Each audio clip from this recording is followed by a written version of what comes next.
This, I don't know, kind of strange thing happened to me this weekend. That was one of the families here, one of our altar servers. He flew back to Cincinnati for an operation, and the operation was going to happen on, I thought, Tuesday. So Tuesday morning, I happened to run into his grandparents, and I asked, well, how's the operation? And they said, well, no, it's just pre-op today. And they said, but there was a shooting in Cincinnati. So, I didn't know that. I hadn't heard the news. So, wow, 3 people were shot in Cincinnati. So, are they okay? And yeah, they're safe. And here's the bad part. In my head, I just kind of thought, another shooting.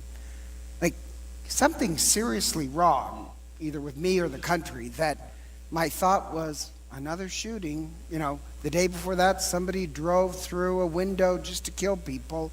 And even on the news, just randomly make this up, but on the news you have a baby had a panda, and the 4-story down is, there's a shooting and 3 people died in Cincinnati. And the odd part is, at least in my head, it's now almost become kind of normal, which means really there's this, in my opinion, kind of sickness in our country where, especially young men, they're so angry. They're looking for somebody to kill. Why is this? Americans, we live better than most of the entire world. We have the highest standard of living think about this, than billions of people who's ever existed on this planet. We live incredibly well. So why do we have such a high suicide rate? And why are these people out of anger just looking for somebody to hurt? There's kind of this sickness in our country. And so here's a strange story, changing it up a little. There's this woman named Ann Lee. And Ann Lee lived in colonial America. And kind of a harsh life. She lost all 4 of her kids, which to me, nothing's more painful than losing a child. She lost all 4 of her kids. And in her kind of depression, as broken as she was, this miracle happens where she said Christ gave her this rebirth, not from depression to being fully alive. Don't understand it, but this miracle happens. So she goes around, and this is colonial United States, she goes around and she starts to advocate complete equality for all people. And she's thrown in jail. And then when she's thrown in jail, she says Christ came to her in the jail and in this vision told her that she must preach the gospel. So after that, she dedicates herself to preaching equality for all human beings, that men and women should be treated as equals, which, that's just crazy talk. And here's the odd thing. For her, that was the gospel that Christ gave her. Now, it didn't end very well. She was actually, on this date, in the 1700s, convicted and was dragged behind a wagon on ice, and she died today. But here's the amazing part. Despite her depression, she believes Christ healed her, and Christ gave her this command to go out and preach the gospel, that all people are equal. And so in one sense, she's a martyr for the United States for justice. But I love this idea that Christ healed her so that she could speak the gospel. And in the United States today, it's probably a different problem. It's, I don't know what it is, anger and depression. It's a sickness. And we're the ones who, like Ann Lee, I think we're the ones who are charged to try and bring some healing to our country. Even Martin Luther King said, it is love that is going to save our country and the world, even love of our enemies. I think that's the gospel. And what I'm trying to do, in case you didn't notice, always on this weekend we have kind of this patriotic theme. We'll have picnic in the park and the flags. We honor all firemen and cops and military service. You know, people have given their lives for our country. So you have this patriotic theme, but if we're going to be really patriotic to our country, I think we also have to admit that we have to have some healing in our country. We're beset for some reason by anger and depression. And Martin Luther King is right. It's only love that will cure us. And so in the readings, you have this theme of healing. And the one in the gospel is kind of strange because in the gospel, they ask Christ to heal this guy who's deaf and has a speech impediment.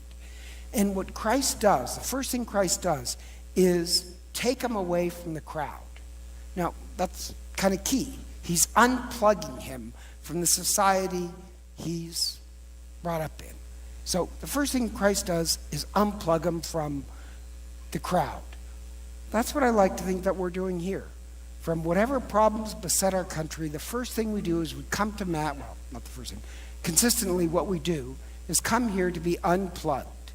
And then what Christ does is heal him by plugging him into himself. He literally takes his fingers and sticks them in his ears.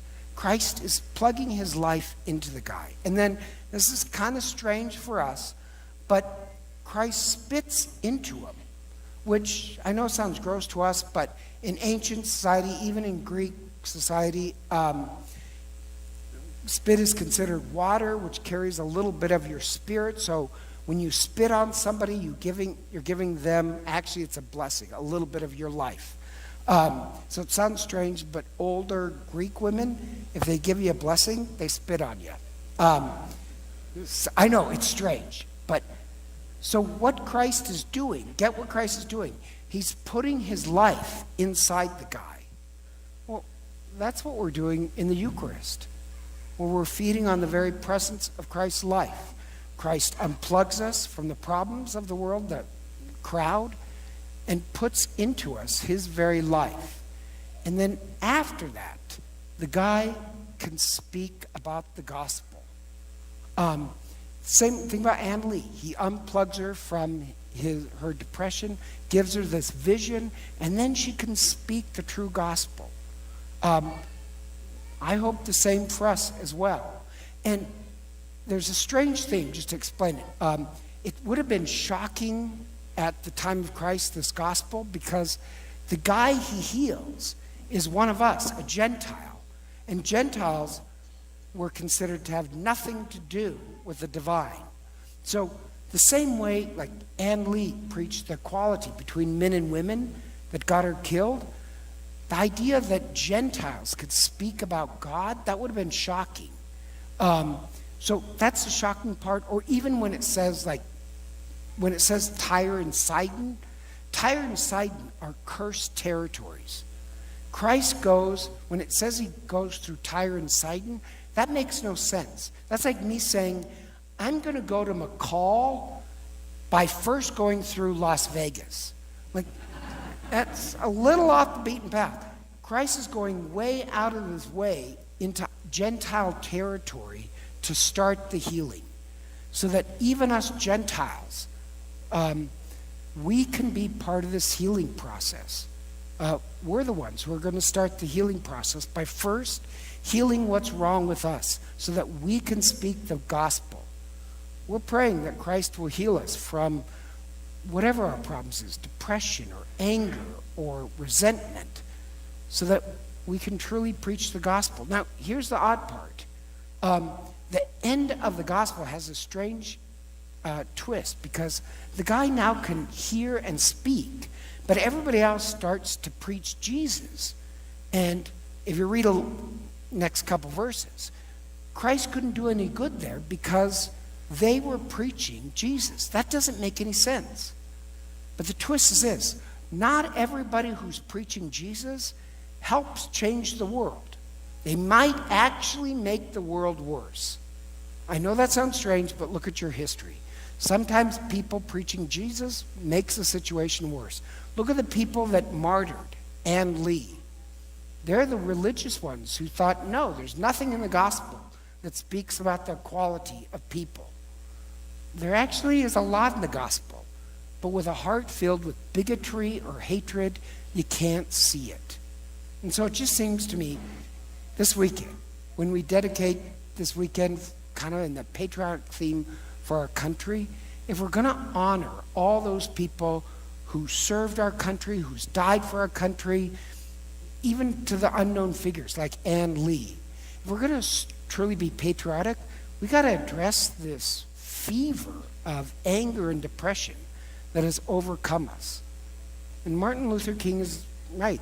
The only way is through love.